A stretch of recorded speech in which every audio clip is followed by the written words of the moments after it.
and Oddworld.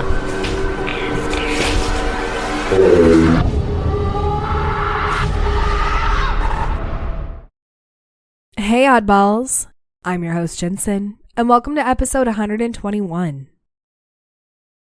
This episode might be longer. I have 4 updates to get through, and they're pretty long, but totally worth it. Before that though, we're going to learn about a mythical creature. So, here we go. It's lesson time. Today's mythical creature lesson is the Kappa.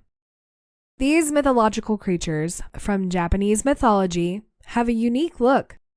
They're known as water-dwelling beings with turtle-like shells and bull-like indentations on their heads. The Kappa from Japanese mythology signifies the balance between the human and spirit worlds. It also reminds us to respect nature. If a Kappa appears in your dreams, it may suggest finding harmony in your real life and respecting everything around you, especially human life. Alright, as always, if you learn something, let me know. If this applies to your current life, let me know. And we're going to go ahead and move on to our Poltergeist house. This comes from elegant_ad_2603 on Reddit.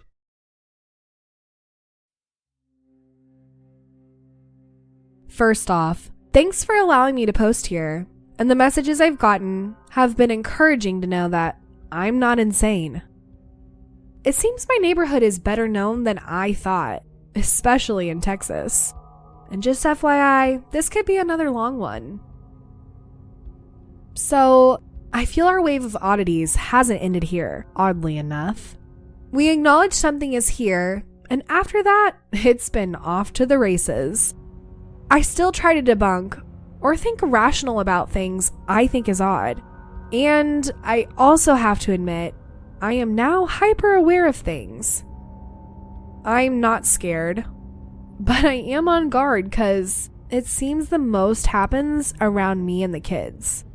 Now, I'm a dummy because I have been talking about putting up cameras, and I actually have a camera system, but it doesn't do audio.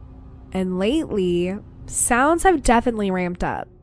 And the camera system I have is nice, however it's wired, and the kids and wires don't mix. However, we had a day last week.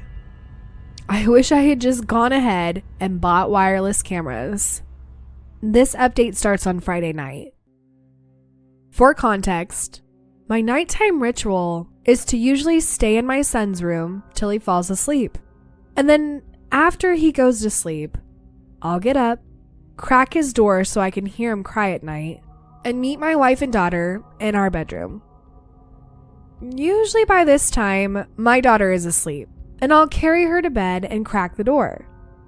This particular night, I did my usual routine for my son, and then did the usual for my daughter. However, at this night, there was a baby walker that was leaning against the wall, and it prevented me from cracking the door. This thing was motion activated, so I just put the door to the wheels and didn't move the walker so it wouldn't wake the kids. The next morning, I woke up to my wife questioning me if I had shut my daughter's door and opened my son's door. This was weird considering my daughter was in her usual spot and my son actually slept the entire night. This is particularly odd because 2 things. When my daughter comes to my bed at night, she doesn't care to close doors. If anything, she doesn't like closed doors. The second reason is the walker was now over by her bed. Now, most parents will say, kids are random. Could your daughter have done it? How do you know she didn't do it? And what about your son? And the answer is yes, she could have done it.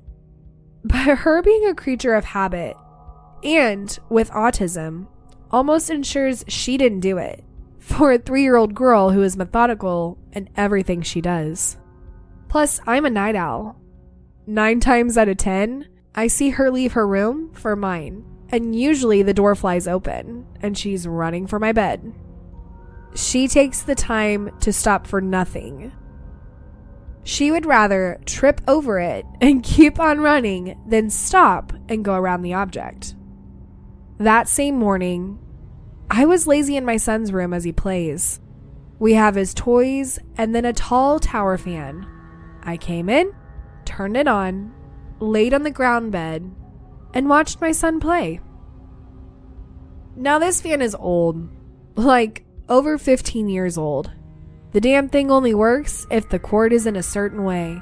This fan is a POS. It only works when it wants. But I'm a cheapskate, and the thing still works. So don't judge me. Anyways, I was laying there, and all of a sudden, I heard a button being pressed. The fan beeps, and the fan speed goes higher. The buttons push.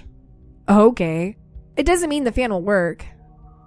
But the buttons have never gotten stuck. And a logical explanation that there is maybe a malfunction in the buttons. I feel the buttons are okay, and I think it's worth noting. And when it did happen, I did hear the press and release of the button. The thing creaks and pops when you press it, so there is a possible logical theory here on what happened. However, it's the first time I've seen this happen, and I find it very strange. That same night, everyone had gone to bed. My daughter was in my bed already. I want to say it was about 2:30 a.m. I was in bed just thinking, and I heard what sounded like someone snorted or the sound of like hawking spit, and it sounded far away. But it was pronounced enough that I had to check to see if my son was okay. He was dead asleep, and the sound didn't sound like a baby. It sounded like a woman did it. And my daughter and wife are with me, and babies don't clear their throats, they cough. I haven't found an explanation for this yet. Thanks for reading if you made it this far. Update 11 will come as more happens.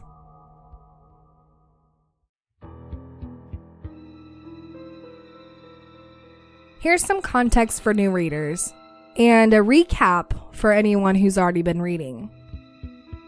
On the east side of Houston, a subdivision was built over a graveyard in the 1970s. New homeowners dug for pools, and they started unearthing bodies. Come to find out, it's an old slavery graveyard, the Black Hope Cemetery. There is an Unsolved Mysteries episode if you want more history. There is also a Facebook page of homeowners' experiences that live in this community. I own 2 houses in this subdivision, having experiences in both houses. My house I currently live in be on the north side of the original graveyard. So now to the new stuff. Buckle in, this will be a long post. My wife and I are finally submitted to the idea that there is something here. There's too much going on to ignore it.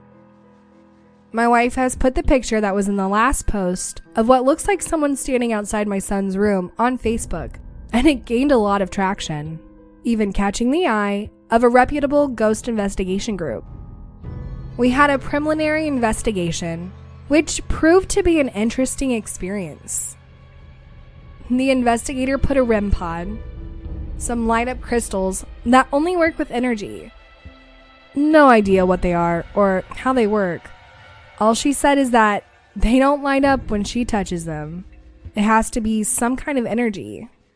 And an audio recorder. Yes, all of this was audio recorded. As she is asking us questions with her questionnaire, and we were telling her of past experiences, the REM pod went off constantly and seemed to react as we told what was happening in the house. I don't know the validity of these things, nor do I think these prove our house is haunted. It was interesting nonetheless. After the questionnaire, she brought out what she called a portal. She explained that instead of white noise like a spirit box, it used low frequency that we can't hear to produce energy. It looked like an old guitar amp with a metal coil ran along a strap with a white box on the side. She turned it on, and immediately 2 voices came through, a man and a woman, that seemed to be talking to each other. I couldn't understand as the conversation was broken words and the occasional full word. Oddly, the woman's voice sounded familiar from what I had heard in my past post while taking a shower. The man's voice was new. Anyway, the investigator had said that the paranormal are attracted to children, especially autistic children. So that made her ask about my daughter. Immediately it said, protect her. We asked a series of questions, and there was not a lot we understood that came through. However, during a break, a voice said, clear as a bell, we see her. My daughter, who was sleeping in my son's room, had walked out of the room into the hall and stood in the doorway. My wife, the investigator, and I were looking at the box when this was said. My wife turned around, and there was my daughter looking at the new person in our house, so confused. Then the shift of the conversation suddenly went to her, and we started getting responses. We asked if my daughter saw them. They said yes. And we asked if they checked on my son. The man responded, not really. The woman said sometimes. They said it at the same time. What really spooked me was suddenly my daughter's name came through the box. I'm pretty careful about not saying my kids' names to protect them. And so when this came through, my wife and I were shocked. We hadn't even told the investigator her name, so we suddenly didn't think this was a gimmick. Then we asked if they liked me, and they responded, he's okay, from the man. I asked about my wife, and it was silent. During this, the REM pod went off sometimes. We asked if they liked my daughter, and a clear yes came through. We decided to end the investigation as a storm was about to hit, and the investigator needed to go home. She said it would be a few weeks to a month to review the audio recording, and so we are waiting on that. We are about 2 weeks since that investigation. We have since done our own investigations after this and now have a plethora of EVPs and evidence. But this will be on my next update since this post is long. As always, thanks for reading, and I'll have my next update soon. So yesterday, I made a post about how an investigator from a reputable group came to our house. Today, as promised, I'm going to share some more of those things we have been able to capture. And boy, there is a ton. This will be lengthy once again. After the experience that we had after the investigator left, my wife and I decided to do our own investigation. Now, I fully understand there are gimmicky apps and things out there. For our first night, we used a SLS camera on the phone and a simple voice recorder on another. We decided to wait till our kids were asleep, and we went into the kitchen and placed the recorder on the ground, and my wife held the camera. We started asking the basic questions. Are you here? Anyone want to talk to us? Stuff we have seen on TV. The SLS did some things that were creepy, but like I said, I have no idea of the validity of those things. It seems to map out actual people well enough. We finished up and we only had 3.5 minutes of recording. We were messing around with the camera more than anything. Well, we learned that was a mistake. When we finished, we jumped in bed and listened to the recording. I found one EVP that sounded like, "It's me." My wife and I both agreed that that's what it sounded like. I took it to work and one coworker agreed that that's what it sounded like. But one coworker said it sounded like "sweet thing." And oddly, I could hear that if I tried. Well, we decided to let Facebook decide what it said. and a gentleman that was part of the San Marco Paranormal Society asked if he could have the clip and he would take a crack and clean it up. We sent him the whole 3-minute clip. I was shocked at everything he found. The first EVP he found asked, "Where's the children?" If you have read my past updates on my page, you would understand how chilling that is for us. The second EVP he found came when we asked, "Do you have anything to tell us?" He found a direct response saying, "Don't be afraid." Second, he found one where we asked, "Are you still here?" It said, "We're listening." And lastly, the one we found, which he confirmed, was Sweet Thing. How I got it's me versus Sweet Thing, don't ask. The next day, we tried again. This time, we did it for 30 minutes, and we found an EMF app that seemed to work. This time, we went into my daughter's room as she was sleeping in the master. We went at it for about 30 minutes. The first EVP he found that's clear as a bell was help. The second one, which I'm suspicious of because it sounds like me, and I don't remember saying it, is I had to lay down. We asked if we could confirm a name, which was Abigail, that came through during the investigators' time. A direct response said, Abigail. I have uploaded the audio on my profile so you can listen. Make sure you turn up your devices or speakers. The last two are hard to hear. If anyone is having issues considering all I did was screen record and cleaned up the file, I'm happy to email the original recording.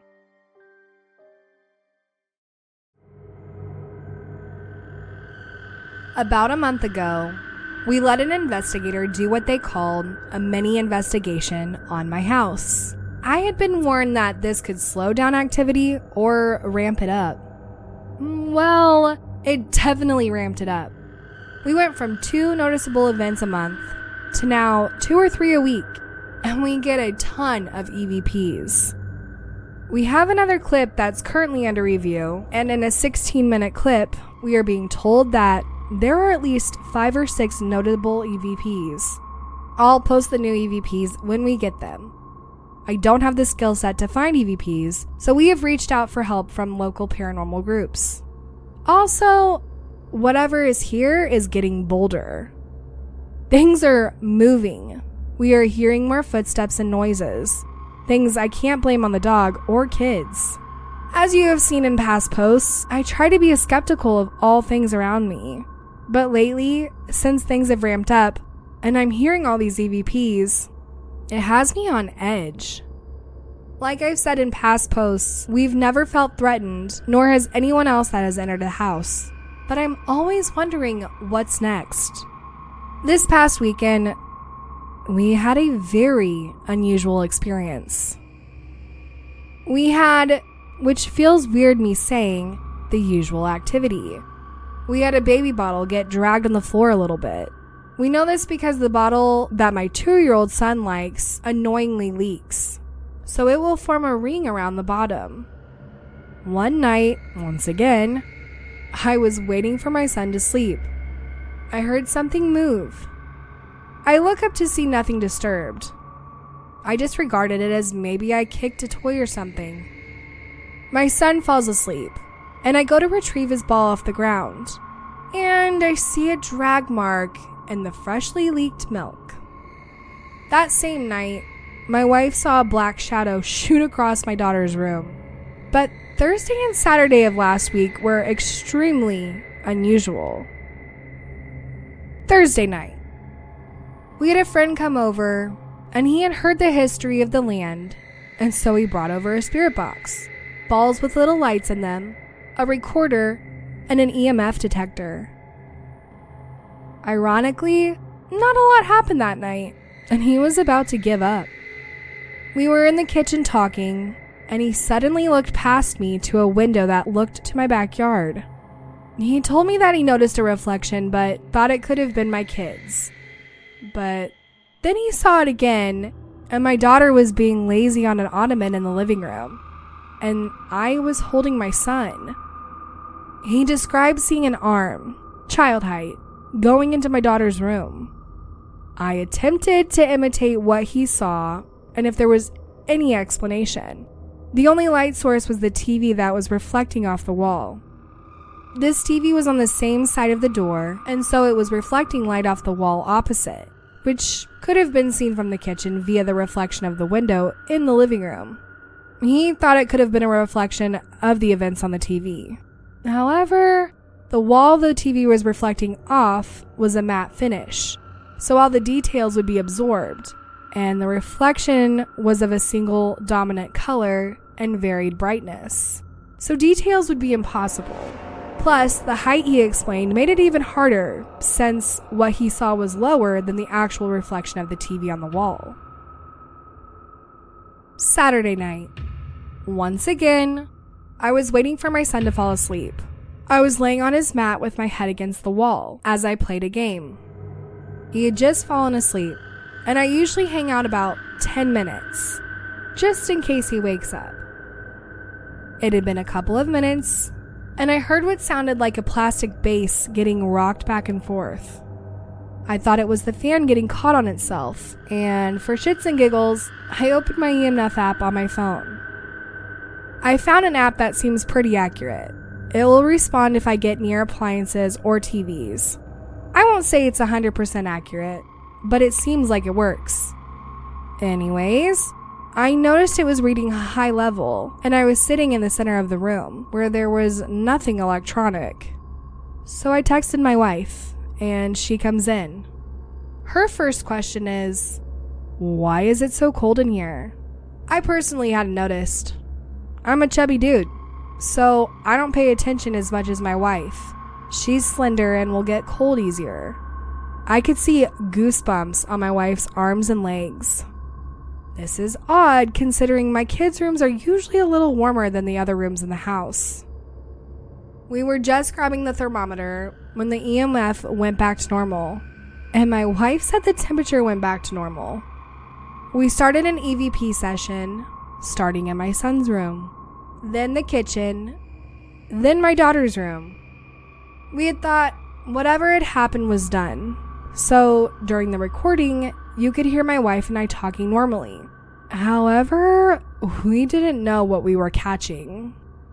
Upon review, we heard things immediately. And what was unnerving was there was breathing that wasn't me or my wife. It sounded like someone that needed to blow their nose. There was a whistle, like when you have a stuffy nose or have a booger stuck. It was heard in my son's room, and then you can hear a young girl laughing. The group who we have sent this recording to also found the word friend. We moved to the kitchen and didn't get much, but my daughter's room, the breathing is back. This time, I'm far away, my wife holding the recorder out, and the breathing with a whistle is loud. Almost like someone is on the recorder while you hear me and my wife chat away. This kind of scared us, and we have sent the clip to a paranormal group to see what they hear. And so we hope to get the rest of the findings soon. As soon as I do, I'll post them. Each update I read, honestly, it just keeps getting spookier and spookier. And truthfully, I'm thinking these ghosts are just loving the attention. And so they're like, okay, bet, like, let's play. And while they don't feel threatening, which is fantastic, it's still spooky nonetheless. The fact that it's happening in the children's rooms, it makes sense for one, because I feel spirits tend to gravitate towards children. Children don't have their blinders on, you know? They're open. They don't understand the difference. Whereas us adults pretty much have our blinders on. While it's not necessarily hurting the children, it's still spooky, the fact that these spirits are there with the children and obviously the parents. But there was so much that happened in this one. It's at a point now where, like this person said, they have their normal happenings and then they have new stuff. So it's like they're living with the old stuff that was new to them, and now that's just become an everyday kind of thing. And then now they have completely new things happening, which is just insane. And oh my God, if I ever got the chance to go and investigate, I would freaking love to. And now I'm going to have to research Black Hope Cemetery and like really delve into it. Also, I apologize. I am getting over the flu. So that's why I haven't done any research. That's why I haven't been around. But anyhow, you're still getting your updates. And my goodness, they are absolutely insane. So now I need to go and do research to see which investigation groups have been there. And the fact that this Facebook group is legit, and I really need to go see now, because this is wild. It's wild that there's a whole community of people who are experiencing things because they built the freaking subdivision over a damn cemetery. So yes, I will absolutely be doing my research now that I feel better, for one. But for two, oh my God, I am sucked in now. I am sucked in, and this story really has me by the balls. I don't have balls, but has me by the balls, and I can't get enough. And I feel so bad. I feel so bad for anybody who has paranormal experiences, because even though this person keeps saying I am a skeptic, I try my best, to debunk everything, it's still freaking scary for them. This is something that they are living with, and it's not okay. Your house is where you're supposed to feel comfortable and safe. And when you have things like this going on all the time, it can get a little spooky. It can get a little spooky. But also, it's probably annoying at this point too. But the EVPs, you have to go hear them. I'm just all about it. I am so about it right now. There are things that are actually being seen with their own eyes, things being heard with their ears, things that are not being heard that are recorded. There are cold spots now, temperature changes, oh my God. Sorry, I'm really geeking out over here. And the thing is I know that this is still happening to this day because there was just a new update posted. So I'm just going to stop talking at this point because I really don't know how long this is going to be, and I'm at this point just geeking out. Anyhow, if you have a paranormal story that's like this, or a paranormal story in general, head on over to my website and let me know. I hope you enjoyed today's episode, and well, it's an odd world after all. Oddballs, thank you for listening, and if you enjoyed today's episode, don't forget to leave 5 stars or thumbs up on whatever podcast platform you listen on. If you have any comments for this episode, comment below or head over to Instagram and comment on this episode's preview. To submit a story or for more information, go to it'sanoddworldafterall.com.